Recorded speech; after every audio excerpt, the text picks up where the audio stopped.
ready anytime you want to start. So tell us a little bit about where you were born and your parents and where they were from. I was born on a farmhouse in Southern Idaho, on the right downtown in a living room on a fold-out Davenport, and my grandma was there. And they brought her up. I guess she lived in Buell, and I guess her husband brought her up, and she was there while I was born.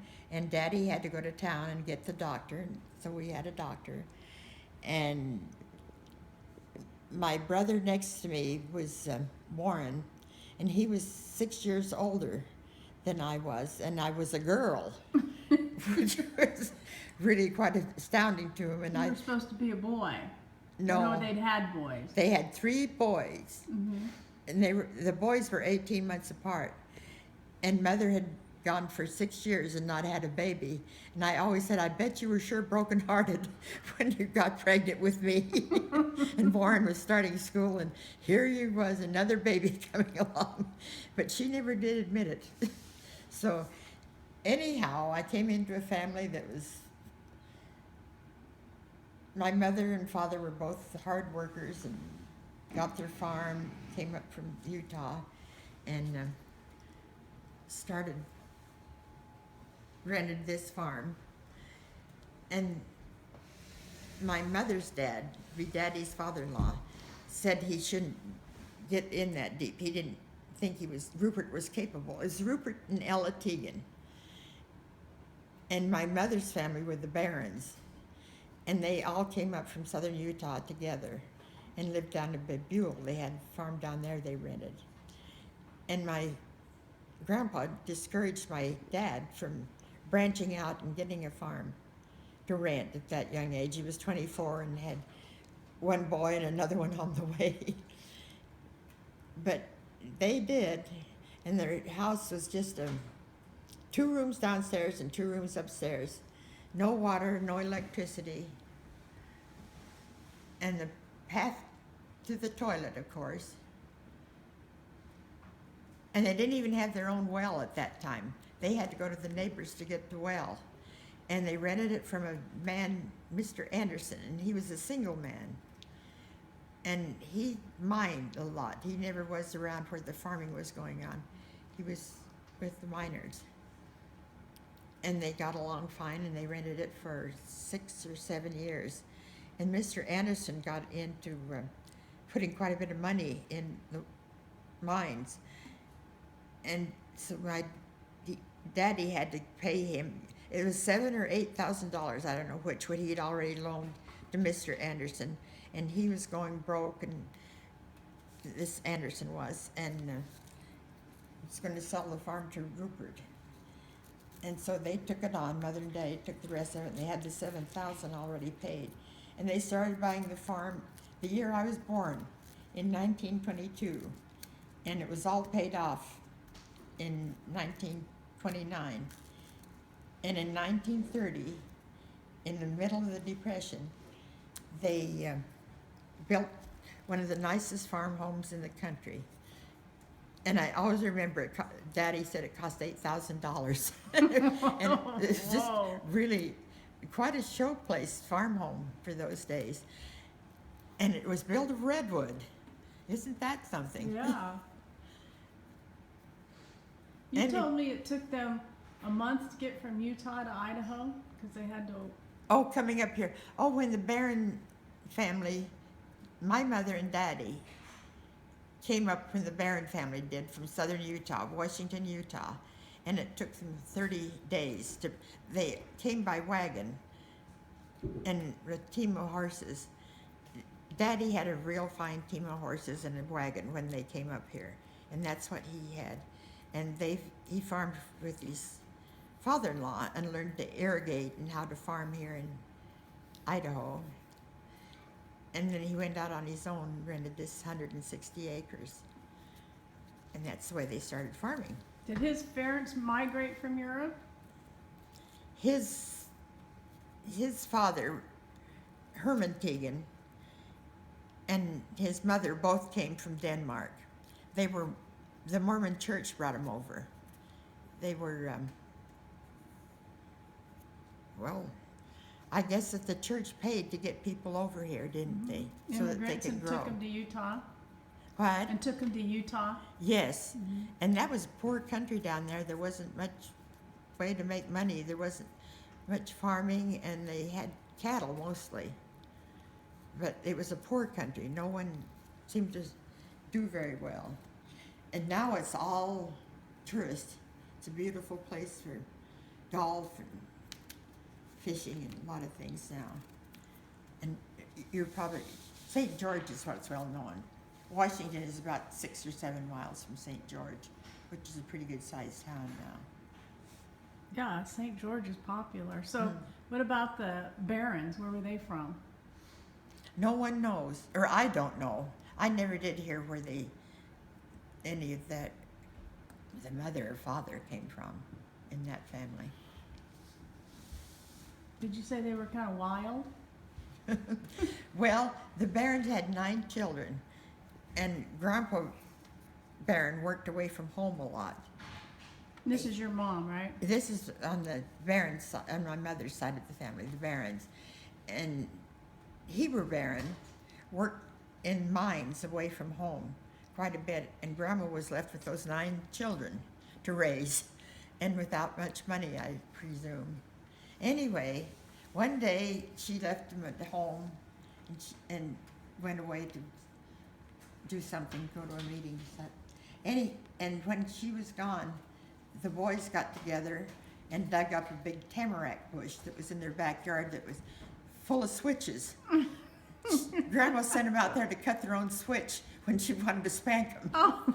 And while she was gone, they dug up the tamarack bush. Hauled it away. I heard that story about him. That must have been where Warren got his Oh, little yes, feisty yes. part of him. Oh, the Baron boys were kind of full of it, yeah. And they worked in mines down in Jarbidge, Nevada, a lot. And instead of going into farming, none of them were married. And so they were down there, which was a kind of a wild mining town. Jarbidge, Nevada. Have you heard of it? Yeah. So they didn't do too well when they came here at the same time as Rupert Teagan did. And Rupert did better than any of them. But he was married and had a baby when he came, and the difference. They made pretty good money down there. And while they were down, there were 3 of them that worked in the Jarbidge mines. And my uncle Leif was one of them. His name was Lafayette, but went by Leif Baron. He was about my favorite uncle, I think. And the woman running the dormitory, husband died. And she stayed there and kept running the dormitory, and my Uncle Leif married her, and that was my Aunt Mabel. And they eventually came up to Southern Idaho, too, and lived. And they never had any children. And they came to our house a lot. I think they liked the family, and Leif and my mother and Dad were real good friends. Leif and Rupert Teagan, my father, were very good friends. And Leif didn't think it was very funny at all for him to start going with his sister. He says, well, Rupert, you can do better than that. Anyway, they married and they all remained good friends. So how many brothers did you have? Weren't there 3 older brothers? I had 3 older brothers. And after I was born, 6 years after Warren, and this is what my mother told me, that they decided maybe they were going to have girls, and so they had another baby, and it was a little boy, Paul. He was 3 years younger than I was, which would have been nice to have had someone to grow up with. But he only lived 18 months, and he got pneumonia and died. And that's a story within itself. My Uncle Jim worked for my dad for years. He was a single young man, and he lived with us just as part of the family. And my brothers just really adored their Uncle Jim and did all their life. As long as they were alive, they'd go see him special. And he was going down to southern Utah to visit his dad and the rest of the family. And he had a new Ford of some kind. I guess it was back, probably would have been a Model T. because that would have been in 1924 or 5, something like that. And Daddy wanted my mother to take Paul and me down there so the family could see me. They'd seen the other 3 boys, but they'd never seen me.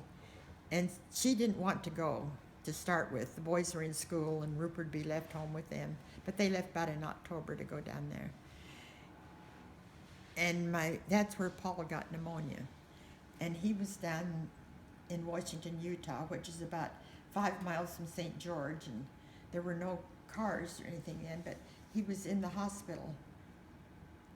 And there was a lady that rented out rooms to people that had patients over in the hospital, and my mother lived there for a month. It took little Paul a month to die.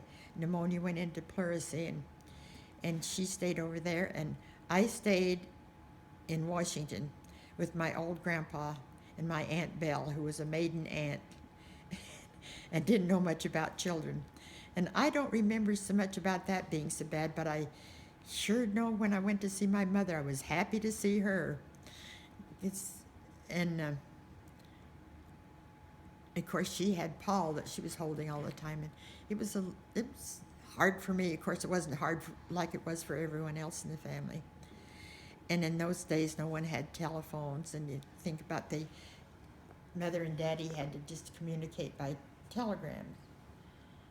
And he was up in Filer with the 3 boys, and they were all in school, and it was a terrible, terrible hard time for my family. It just had to be under those circumstances. And Daddy came down, and we all got on the train, and Paul's little casket, I still can see it, was on the train with us, and we stopped had to change trains somewhere, I guess in Salt Lake. And in those days, I guess it was very customary to take caskets off, and everyone on the train got off and watched them carry this little casket off and go to the other plane. And that's one of my first memories that I can remember, is Paul being sick and dying, and that trip coming home.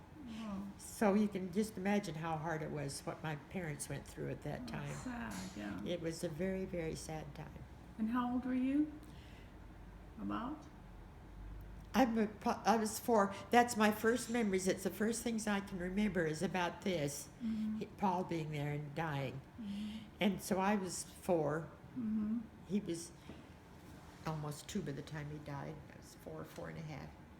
Anyway, that's the way that happened. Pretty sad.